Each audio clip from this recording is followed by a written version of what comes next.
আসসালামু আলাইকুম ওয়া রাহমাতুল্লাহ।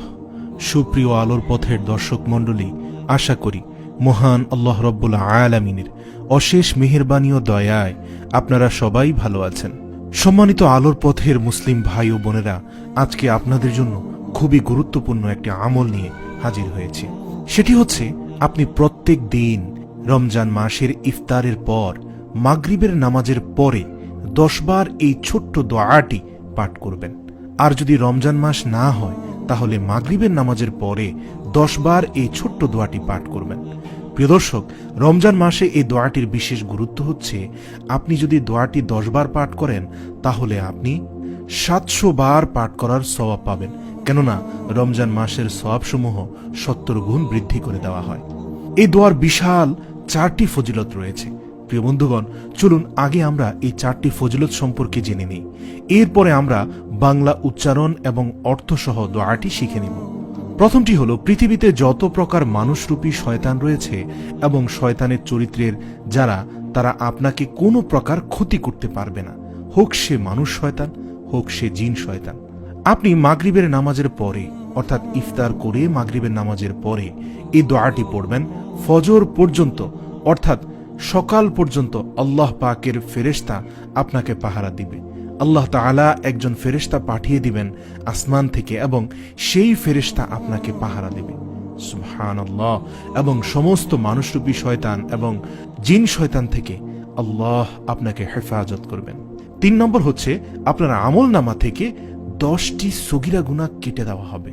সুবহানাল্লাহ। 4 নম্বর হলো, 10 জন ইমানদার গোলাম মুক্ত করার সওয়াব পেয়ে যাবেন। আল্লাহু আকবার। অর্থাৎ দান সৎকার চেয়ে 100 গুণ বেশি মূল্যবান সওয়াব হাসিল হয়ে যাবে। এটি হলো তিরমিজি শরীফের 3534 নম্বর হাদিস। হাদিসটি হলো হযরত উমারাহ ইবনু শাবিব আস-সাবারি রাদিয়াল্লাহু থেকে বর্ণিত। তিনি বলেন, রাসূল সাল্লাল্লাহু আলাইহি ওয়াসাল্লাম বলেছেন, মাগরিবের নামাজের পরে যে লোক 10 বার এই দোয়াটি পাঠ করবে, আল্লাহ তাআলা তার নিরাপত্তার জন্য ফেরেশতা প্রেরণ করেন, যারা তাকে শয়তানের ক্ষতি হতে ভোর পর্যন্ত নিরাপত্তা দান করে। সুবহানাল্লাহ। এবং আল্লাহ তার জন্য 10টি পুণ্য লিখে দেন এবং তার 10টি গুনাহ মাফ করে দেন এবং তার জন্য 10টি ইমানদার দাস মুক্ত করার সওয়াব দান করা হয়।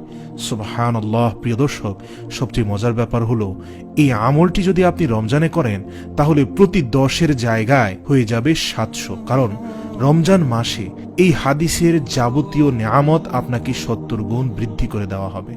সুবহানাল্লাহ। চলুন আমরা দোয়াটি শিখে নিই। লা ইলাহা ইল্লাল্লাহু ওয়াহদাহু লা শারীকা লাহু, লাহুল মুলকু ওয়া লাহুল হামদু, ইউহয়ী ওয়া ইউমীতু ওয়া হুয়া আলা কুল্লি শাইইন কাদির। অর্থ, আল্লাহ ছাড়া কোনো মাবুদ নেই, তিনি এক, তার কোনো অংশীদার নেই, সমস্ত কিছুই তার এবং তিনি সকল প্রশংসার অধিকারী। তিনি জীবন দান করেন এবং তিনি মৃত্যু দেন এবং প্রতিটি জিনিসের উপর তিনি মহা ক্ষমতাশালী। সুবহানাল্লাহ। প্রিয় দর্শক, আবেগ মিশ্রিত ভাবে এই দোয়াটি বারবার পড়বেন। আমি আবার পড়ছি। লা ইলাহা ইল্লাল্লাহু ওয়াহদাহু লা শারীকা লাহু, লাহুল মুলকু ওয়া লাহুল হামদু, ইউহয়ী ওয়া ইউমীতু ওয়া হুয়া আলা কুল্লি শাইইন কাদির। প্রিয় দর্শক, মাগরিবের ফরজ নামাজ পড়ার পরে 10 বার পাঠ করবেন ইনশাআল্লাহ। মাহে রমজানে ইফতার করে মাগরিবের নামাজ শেষ করেই দোয়াটি 10 বার পাঠ করবেন। আল্লাহ পাক আপনাকে অনেক অনেক মর্যাদা এবং সম্মান দান করবেন। আল্লাহ আপনার মনের আশা পূরণ করবেন ইনশাআল্লাহ। আল্লাহ তাআলা আমাদের সকলকে এই আমলটি করার তৌফিক দান করুক। প্রিয় দর্শক, অবশ্যই ভিডিওটি শেয়ার করার অনুরোধ রইল। শেয়ার করে আপনার বন্ধুদের মাঝে মাহে রমজানের আমলের বার্তাগুলো পৌঁছে দিন। আল্লাহ আমাদের প্রত্যেকের আমলকে কবুল ও মঞ্জুর করে নিক। ওমা তৌফিক ইল্লা বিল্লাহ।